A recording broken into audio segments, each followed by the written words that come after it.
Hello everyone, welcome back to my channel. आज मैं dear probationary girlfriend drama का part 2 लेकर आई हूँ। फ्रेंड्स, अगर आपको मेरी एक्सप्लेनेशन पसंद आती है तो प्लीज़ मेरे चैनल को सब्सक्राइब कर लीजिए और बेल नोटिफिकेशन ऑन करना मत भूलिएगा। तो चलो बिना देरी के एक्सप्लेनेशन शुरू करें।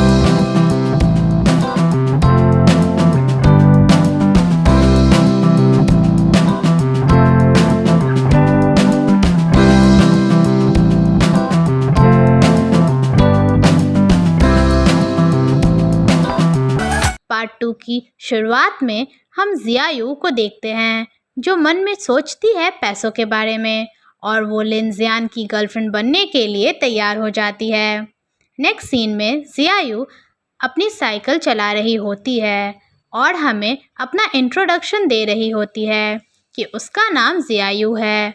वो एक ऑर्डिनरी वर्कर है क्योंकि उसके फादर एक जुआरी है और उसकी मॉम बीमार, और सोच रही होती है कि वो अपने सारे कर्जे चुका देगी और बहुत खुश हो रही होती है। तभी उसकी साइकिल खराब हो जाती है। यहाँ सीन शिफ्ट होता है और जियायू अपने मैनेजर के पास आती है और उनसे अपने पिछले कुछ दिनों की पेमेंट मांगती है और उनसे ये भी कहती है कि वो आज के बाद यहाँ नहीं आएगी। तो उसका मैनेजर उसे बताता है कि उसकी सैलरी कल उसके पापा आकर ले गए। तो जियायू खुद से बोलती है कि मुझे मेरे पापा ही क्यों धोखा देते हैं। फिर यहाँ सीन शिफ्ट होकर लिन जियान के घर पर आता है, जहाँ जियायू अपने सामान के साथ आती है। तो लिन जियान उससे कहता है कि तुम लेट हो। तो वो उसे बताती है कि उसकी बस मिस हो गई थी। तो लिन जियान बोलता है कि मुझे तुम्हारा एक्सप्लेनेशन नहीं चाहिए। तो जियायू अपना सामान लेकर जाने लगती है। तो लिन जियान उससे बोलता है कि तुम कोई गंदी चीज़ घर पर नहीं रख सकती हो, इंक्लूडिंग यू, और अपनी नाक बंद कर लेता है। तो जियायू को उस पर बहुत गुस्सा आता है। नेक्स्ट सीन में जियायू उसी लड़की से बात कर रही होती है जिसने उसे इस जगह पे काम करने का ऑफ़र दिया होता है। तो वो कहती है कि तुमने मुझे पहले क्यों नहीं बताया कि वो इतना मीन है, और बोलती है कि ये बहुत डिफ़िकल्ट है मेरे लिए। तो वो पूछती है कि सैलरी कितनी है और बोलती है कि ये काम मुश्किल तो है, वो मकान मालिक है। तो जियायू बोलती है कि तुमने मुझे पहले नहीं बताया, ये फ्रॉड है। तो वो लड़की बोलती है कि तुम्हें पैसों की ज़रूरत है। फिर जियायू कुछ नहीं बोल पाती और फ़ोन कट कर देती है। यहाँ सीन शिफ्ट होता है, हम लिन जियान और जियायू को साथ में देखते हैं। फिर जियायू से कहता है कि मैं जानना चाहता हूँ कि तुम और क्या कर सकती हो, और उससे पूछता है कि क्या तुम्हें पता है कि मैं आज कौन सा इवेंट अटेंड करने जा रहा हूँ, और क्या तुमने शेड्यूल पढ़ा। तो जियायू उससे कहती है कि क्या अब बहुत देर हो चुकी है ये सब छोड़ने के लिए। तो लिन जियान उसे कॉन्ट्रैक्ट पेपर्स देता है और बोलता है कि पेनल्टी 10 गुना ज़्यादा है और सब कुछ तुम पर है। तो जियायू पेपर्स पढ़ती है और बोलती है यहाँ तो बहुत सारे एडिशनल रेगुलेशंस है। फिर वो ब्लेज़र उठाती है और वहाँ से जाने लगती है। तो लिन जियान उससे कहता है कि लंच भी बना लेना। तो वो कहती है ठीक है। नेक्स्ट सीन में जियायू लंच बना के लिन जियान को खाने के लिए देती है। तो वो खाने में कमियां निकालने लगता है। तो जियायू उससे पूछती है कि क्या तुम्हें ये नहीं खाना। तो वो कहता है कि क्या ये इंसानों का खाना है। तो जियायू बोलती है कि कितनी बर्बादी है ये। तो लिन जियान बोलता है कि इसे पिग को खिला दो। अगले सीन में हम वो खाना जियायू को खाते हुए देखते हैं। जियायू कुछ सोचने लगती है।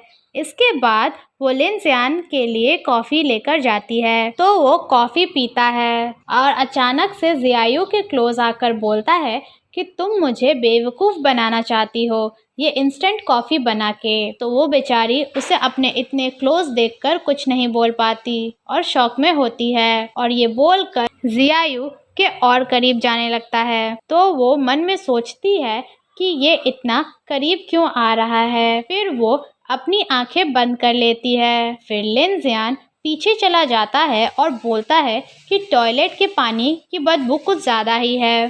तो जियायू को उस पर बहुत गुस्सा आता है और वो वहाँ से चली जाती है।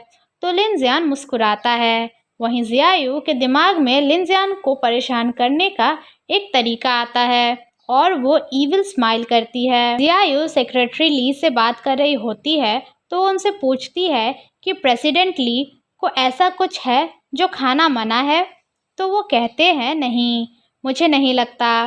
लिनजियान कुछ दिनों से कम खाने लगा है। फिर जियायू फ़ोन रख देती है और खाना बनाने लगती है और लिनजियान को खाने के लिए देती है और बोलती है कि ये नई डिश है। तो लिनजियान खाना टेस्ट करता है और बोलता है कि लगता है तुम्हें तुम्हारी सैलरी नहीं चाहिए और उसे केयरलेस बोलता है। तो वो सॉरी बोलती है और बोलती है कि मैं ये दोबारा कैसे कर सकती हूँ और खुद में ही बड़बड़ा रही होती है। तो लिनजियान समझ जाता है कि ये जियायू ने जानबूझकर किया है। ये सीन यहीं कट हो जाता है। अगले सीन में लिनजियान की तबीयत कुछ ठीक नहीं लग रही होती है तो वहाँ जियायू आती है और वो देखती है लिनजियान को बुखार है तो वो खिड़कियाँ खोल देती है ताकि लिनजियान को फ्रेश एयर मिल सके। तभी हम वहाँ किसी को उनकी तस्वीरें लेते हुए देखते हैं। फिर जियायू लिनजियान के सर को दबाने लगती है तो लिनजियान उसे अपने करीब खींच लेता है और उसे छोड़ नहीं रहा होता है।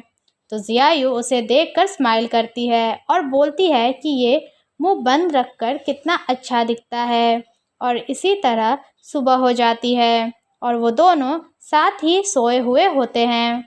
तो लिनजियान को एक कॉल आता है जो उसे बताता है उन दोनों की खबरें बहुत चर्चा में हैं। तो जियायू अपना फ़ोन चेक करती है और उसके फ़ोन में भी ये न्यूज़ होती है। तो वो बोलता है कि तैयार हो जाओ और मेरे साथ ऑफिस चलो।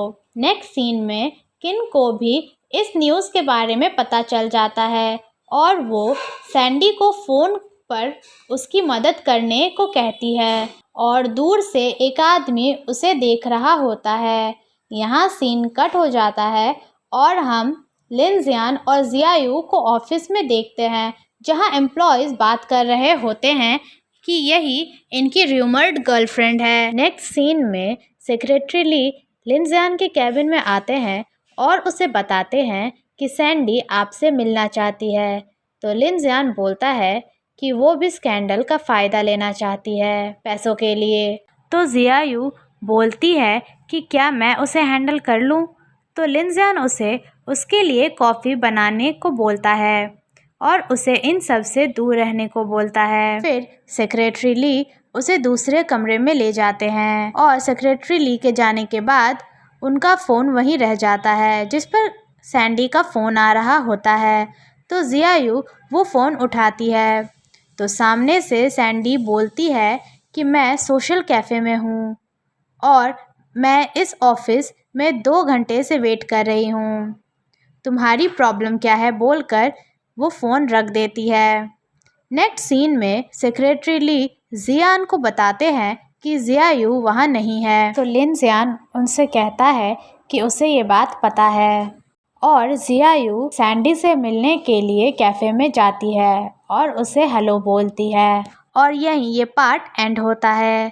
Thanks for watching.